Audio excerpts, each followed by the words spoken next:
bertanya bagaimana hukumnya dengan membeli saham hari ini lalu besok dijual karena harganya yang naik.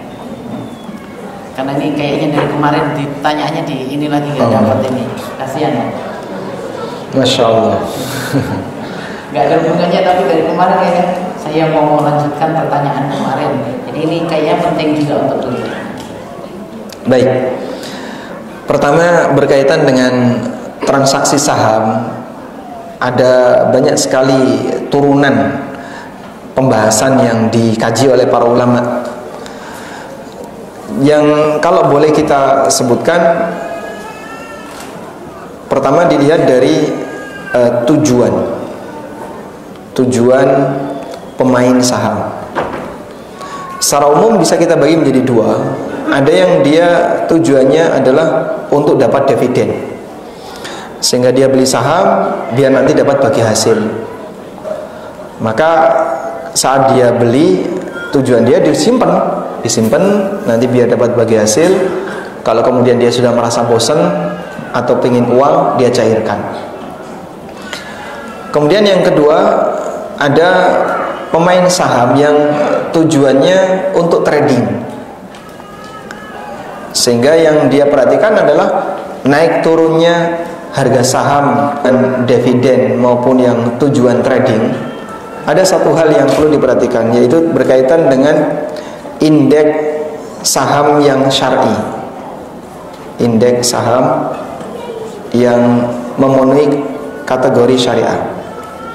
Nah, saham yang memenuhi kategori syariah ini standarnya beragam. Kalau pakai standar DSN MUI ini paling longgar. Dalam standar DSN MUI masih dianggap sebagai saham syariah apabila nilai utang ribawi yang diambil oleh perusahaan ini tidak melebihi 45%. Jadi kalau 45% ke bawah masih syar'i. Kemudian pendapatan haram, misalnya dia punya deposito lalu dia dapat bunga, pendapatan haram dari perusahaan itu tidak lebih dari 30%. Sehingga kalau perusahaan ini punya sumber pendapatan pendapatan riba 30% ke bawah dari total revenue perusahaan, itu masih ditoleransi. Ini kalau standarnya DSN. Nah, ada standar yang lebih ketat lagi. Standar yang dikeluarkan oleh Hay'ah Syar'iyah, boleh saya sebut DPS Bank Rojihi. Nah, kalau DPS-nya Bank Rojihi ini lebih ketat. Hay'ah Syar'iyah untuk Bank Rojihi itu menetapkan bahwa pinjaman riba tidak boleh 25% ke atas. Jadi harus 25% ke bawah, tidak boleh melebihi 25%. Dan pendapatan ribawinya tidak boleh melebihi 5%. Jadi hanya boleh 5% ke bawah. Kalau tadi DSN 30%, ini 5%. Nah, terus kita pakai yang mana, Pak? Kalau Anda pakai DSN, longgar sekali. Tapi kalau Anda pakai DPS Bank Rojihi, lebih ketat. Ada satu lagi yang lebih ketat lagi, yaitu majma'. Kalau pakai majma' fikih Islami, selama perusahaan itu punya utang ribawi, nggak boleh, seberapapun utangnya. Apalagi ketika dia punya pendapatan riba. Jadi bedakan antara utang riba dengan pendapatan riba.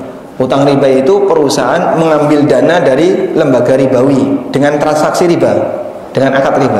Kalau pendapatan riba, perusahaan punya sumber yang menghasilkan bunga, dan ini statusnya riba, sumber pendapatan riba.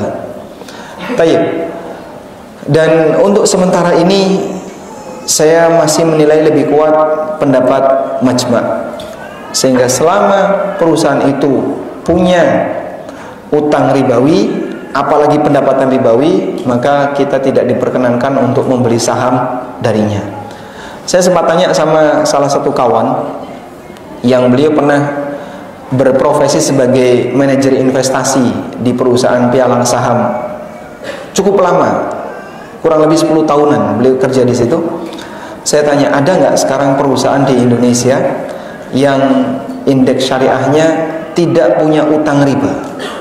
Beliau bilang dulu sempat ada, tapi sekarang sudah nggak ada. Hampir semuanya punya utang di lembaga keuangan ribawi. Baik, kenapa ketika punya utang di lembaga keuangan ribawi itu tidak boleh? Jadi saham itu basic akadnya adalah musyarakah. Basic akadnya musyarakah, yang disebut dengan syirkah musahamah. Namanya apa? Syirkah musahamah. Basic akadnya adalah akad musyarakah.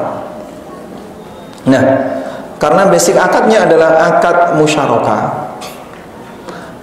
dalam akad musyarakah atau akad syirkah, kata Ibnu Qudamah di situ menganut prinsip wakalah dan amanah. Wakalah dan amanah. Berarti kalau saya bekerja sama dengan Ustadz Syukron, maka saya dan beliau sedang mengikat akad wakalah dan amanah. Artinya apa? Beliau sebagai wakil dan orang kepercayaan saya sebagai wakil dan orang kepercayaan beliau. Paham sih? Baik. Sehingga kalau A dan B bersyirkah, maka A adalah wakil dan amin. Amin itu apa? Yang mendapatkan amanah tadi. A adalah wakil dan amin dari B. Sebaliknya, B adalah wakil dan amin dari A. Keseimbangannya kayak gitu. Sudah? Maka Bapak ketika beli saham PT X misalnya, ada sebuah PT X, atau penjelasan lanjutannya setelah ini ya. Pertanyaannya, kalau B bermaksiat, kewajiban A apa? Kalau B bermaksiat, kewajiban A apa? Hah? Menolak. Kenapa? Jadi kalau misalnya dalam kerjasama ini antara A dan B, terus B ini melakukan transaksi riba, berarti kewajiban A apa? Dia wajib nolak. Kenapa Pak? Karena dia jadikan B ini sebagai wakil. B itu kan wakilmu, dia melakukan transaksi riba. Kenapa kau biarkan? Ketika wakil kita melakukan perbuatan dosa dan kita biarkan, berarti kita dapat dosanya. Paham insyaallah? Maka kalau B melakukan transaksi riba, A membiarkan, berarti itu sama dengan A ikut serta dalam kegiatan itu, karena B ini wakilnya A. Karena B ini wakilnya A. Dan kegiatan wakil, maka yang mewakilkan ikut bertanggung jawab.